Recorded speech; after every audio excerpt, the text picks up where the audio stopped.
Okay, I've been asked by quite a few people now why Dave and I both switched at pretty much the same time from an R1200GS Adventure, one of the new liquid-cooled ones. We both had one of those for just over a year. Did a couple of big trips on it, down through the Pyrenees and also down to Garmisch-Partenkirchen and around the Alps. They wondered why we switched, because we're now both on R1200Rs, the new liquid-cooled versions. There's quite a few reasons, to be honest. I suppose the main one was just that sense of fun. The GS Adventure is an absolutely brilliant bike. Can't doubt that for a minute. But we did, I probably did about 8,000 miles on that bike in the time I had it. It just wasn't as much fun as I wanted from a motorbike. It was all too easy. Everything just came so naturally. It was touching 40 degrees at one point, and you couldn't feel the wind in your face, and having to stand up on the bike just to get some air in your suit and stuff. It was good, but it wasn't exceptional. Whereas then taking a test ride on the R1200R, I still remember Dave phoning me up saying this bike is amazing. I've just overtaken more cars in the last hour than I did in the whole trip around Europe on the GS Adventure. It's just so easy. It's very smooth, very fluid. I mean, the GS will do it, but you have to work it a lot harder to do it. Whereas this one is it just flows really easily. It's very nice. I mean, I'm just poodling in third gear now. I could be into probably second, fourth, fifth, might even tip sixth on that one. The quick shifter is lovely, and you can get that on the Adventure as well, but it's a lot more worthwhile on this bike, and it works exceptionally well up and down the gears. So if we talk about styling of the bike, I mean, obviously the styling is extremely different to the GS Adventure. Whilst the engine is absolutely identical between the two, he's going to get himself a nice speeding ticket. The chassis is also extremely similar, but hasn't got the power lever suspension on the R1200R. I believe it used the forks off the S1000, so it's a much more direct feel. That's good timing. Nice little aeroplane coming in there as I drift around Birmingham Airport.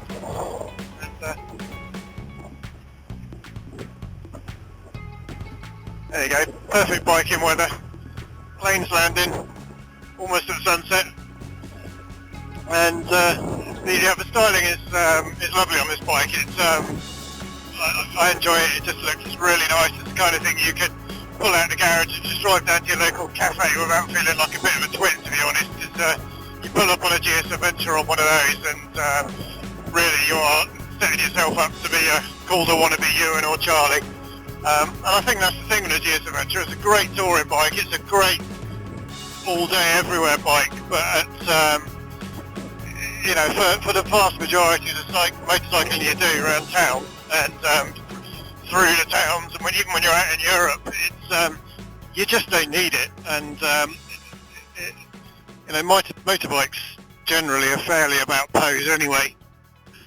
And this one poses up there in a different way with the best of them. I mean, I've got rid of my Enduro suit. I'm now in a lovely little Knox jacket, which is great. Or I've got the lid strands on today, it's a bit nippy. And just the general feel of the whole bike is great. And it's so much lower than the GS Adventure as well. I mean, at low speeds, the GS Adventure it's an absolute brute to manhandle. There's no other way of getting around that. I know you read all the reviews which says it's amazingly nimble and people don't expect it to be like it is, but they're being a little bit disingenuous there, because what they're saying is for a monster of a bike, they don't mean it to be. It doesn't feel quite like a monster of a bike, but it is still a monster of a bike.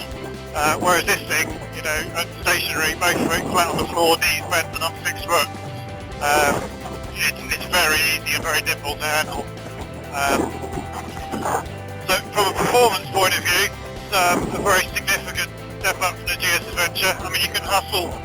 I mean, it would take a bloody good rider to separate the two once you're moving. But from a less experienced rider like myself, this thing is much better, much faster, much quicker to apply the power. And I've done a fair few miles on motorbikes, probably pushed it towards, well, probably over 100,000 miles now. And this thing is in a whole different ball game.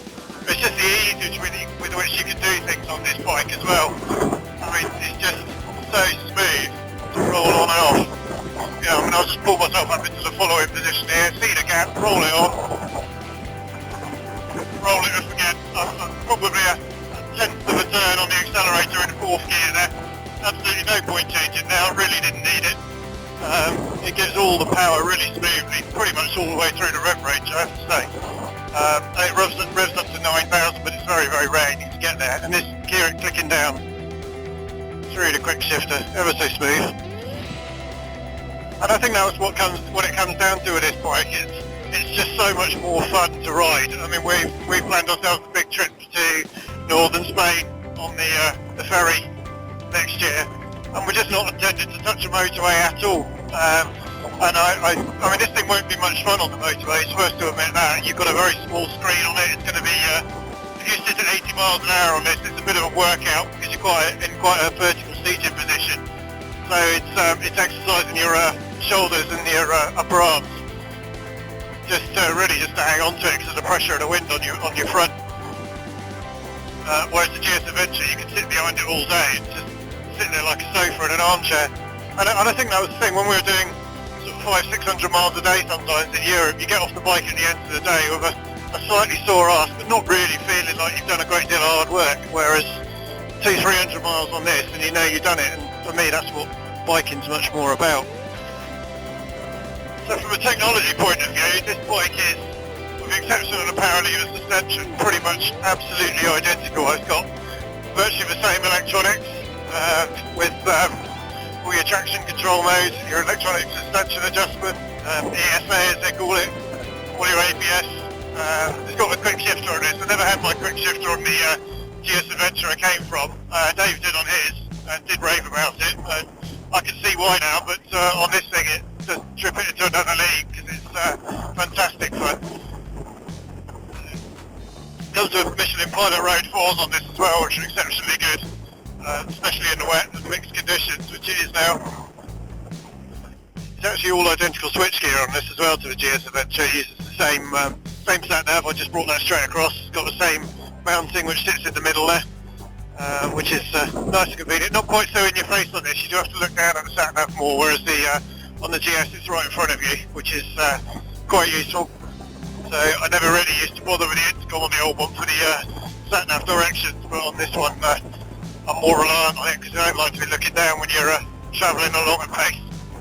I prefer the dashboard layout on this. You get a choice of 3 dashes as well. I won't be changing it now whilst we're moving, but you can select 3 different styles, and I've got it in the sort of the one I prefer now. And there's other ones which gives you sort of all of the information on the bike, but there's plenty of other. The other 2 are one's pretty much built for tracks. It's just really focuses on the revs and the speed, and then the other one's more of a touring mode, so it's nice and easy to keep the touch on the important stuff on the bike.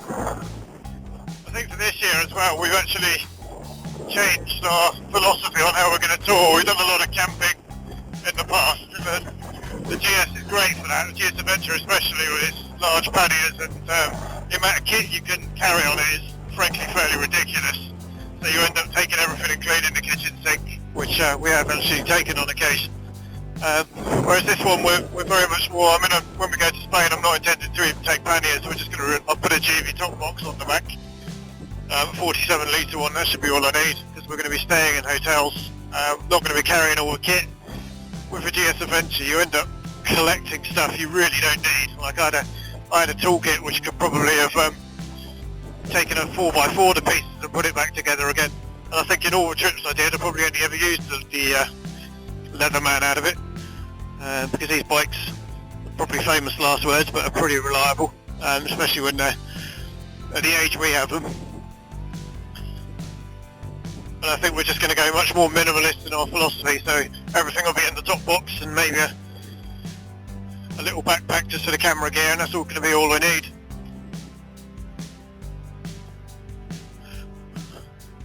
Yeah, and I forgot about the speed bump then, and this thing's so nimble I could just dip my way around it. On the GS Adventure I would have been just dumping over that, and which is fine, the GS can handle that with ease. But I think the point is the nimbleness of this thing. It feels like you're throwing around a 600 after coming off a great big GS Adventure. The power is incredibly smooth as well. I think I've probably said that before, but just I mean, you probably hear me, I'm barely changing gear. I'm a second at the moment and just rolling up and down. It's very eager to go as well, this, but also very easy to control. It's got bags of torque. I don't know what the actual figures are, but it's more the way it feels, and it just it feels like it's got so much grunt. So it just literally just nip and straight back in. And you can do that in a couple of cars lengths, so you can make really good progress on this bike without feeling like you're on the edge or dangerous or out of control. This whole bike feels very controlled when you're on it. Even in the fairly damp conditions, it's fine at the moment, but I've been out in the damp. I think probably one of the things I don't like is on the setups. I would have preferred an analog rev counter and a digital speedo. I think they've got that the wrong way around a little bit, but you never know. I think the other thing with this bike, there aren't so many bits to bolt on. That's not necessarily a bad thing, because I had so many bits of bolted on metal on my GS Adventure, none of which was entirely necessary. In fact, it was completely unnecessary. It was all there for pose, to be honest.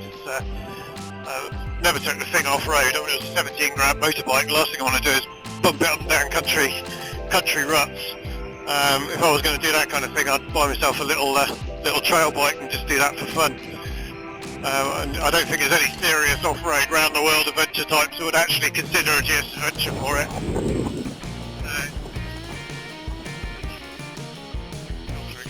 Great as well. All the bits and pieces on the GS Adventure, I would have been nervous. One thing I don't like about this, I bought the official panniers for it, and I have to say the panniers stick out. I hope you enjoyed that little round trip and summary. I hope that answers some of the questions as why we changed over. I mean, just to summarise, really it's about the fun. This bike will do pretty much everything the GS Adventure will do, apart from the huge motorway miles and the off-road stuff. And to be honest, I got bored of the huge motorway miles. It just wears you down. And the off-road stuff is not something I do on the Adventure anyway, as I reckon 95% of the people that buy it do are exactly the same. So this brings the fun back into biking for me, makes it much more enjoyable, and I hope to hang on to this for a while.